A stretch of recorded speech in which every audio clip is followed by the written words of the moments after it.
বন্ধুরা, আমাদের ইউটিউব চ্যানেলের নতুন একটি ভিডিওতে আপনাদের সকলকে আরও একবার স্বাগত জানাই।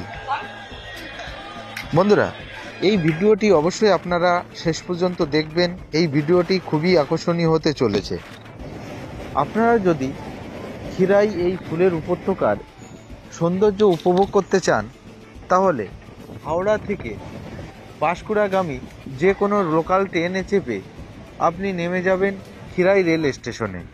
আর এই স্টেশন থেকে মাত্র 1.5 কিলোমিটার দূরে অবস্থিত এই ফুলের উপত্যকা। আপনারা অনায়াসে এই উপত্যকায় পৌঁছে যেতে পারবেন।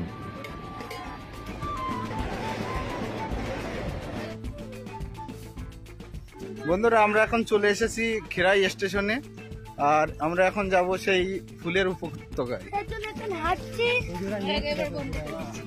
দীপ্ত বিশ্বাস ওই যে বক বক করেই যাচ্ছে।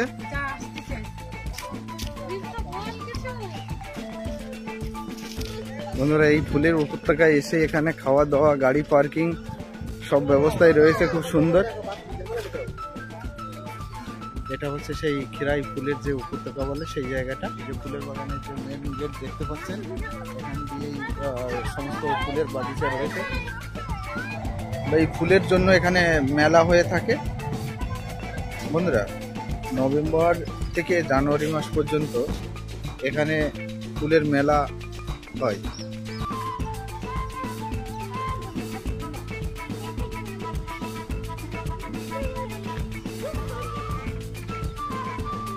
এখন যেসব ফুলের বাগানগুলো দেখতে পাচ্ছেন, অনেকগুলোই রয়েছে যে ফুল টুল তুলে নিয়ে কেমন যেন একটা অগোছালো মতো। তবে যখন জানুয়ারি মাসে এখানে পরিপূর্ণ বাগান আপনারা দেখবেন, তখন খুবই ভালো লাগবে।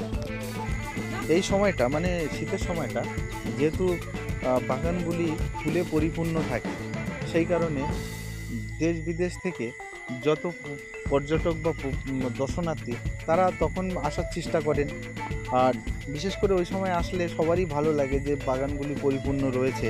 আর বিশেষ করে যারা ফুলপ্রেমী, তাদের তো এখানে আসলে খুবই ভালো লাগে। তো আপনারা যদি অবশ্যই আসেন, তাহলে শীতের সময়ই আসবেন। আপনারা যারা দীঘা যাননি, তারা এমনভাবে একটা প্ল্যান করতে পারেন যে সকালবেলা এলেন এই ফুলের উপত্যকায়, এখানে সারাদিন ঘুরলেন, দুপুরের পরে আপনারা এখান থেকে সোজা চলে গেলেন দীঘাতে রাত্রি যাপন করলেন। দীঘাতে যতদিন আপনাদের থাকার, 1 দিন 2 দিন সেখানে থাকলে তারপরে সোজা বাড়ি চলে গেলেন। বন্ধুরা, এটি হলো সেই কংসাই নদী, আর এই এলাকার নাম হচ্ছে খিরাই। তো এই কংসাই নদীর উপত্যকায় এই ফুলের যে বাগান, সেই বাগানগুলি তৈরি করা হয়েছে, যার জন্য এটি খিরাই ফুলের উপত্যকা নামে পরিচিতি পেয়েছে। কেমন সেজেছে অরিত্র বিশ্বাস? তোমার কেমন লাগছে অরিত্র? দারুণ। ফুল কেমন দেখতে? ফুলের বাগানগুলো কেমন বলো? খুব সুন্দর। আচ্ছা, চলো আমরা যাই এবার। আমরা এবার বাড়ি যাই। চলো তাহলে এবার যাওয়া যাক।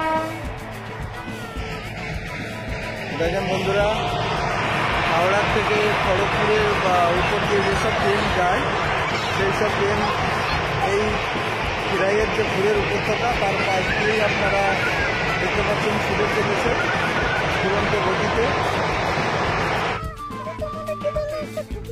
ও বের করে দেবো, চলো ওই সামনে চলো, বের করে দেবো।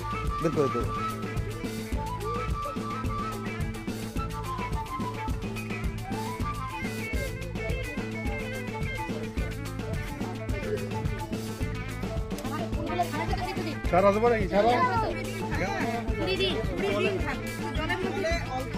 বসিয়ে রাখবেন বা ফুলের টবে জল দেবেন।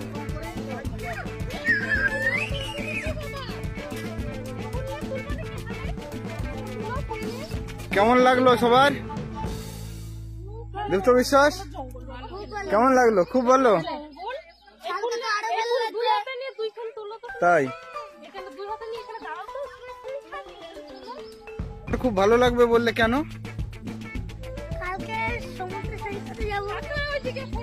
সেই জন্য। দেখেন বন্ধুরা, তারক বিশ্বাস পোজ নিতেই ব্যস্ত।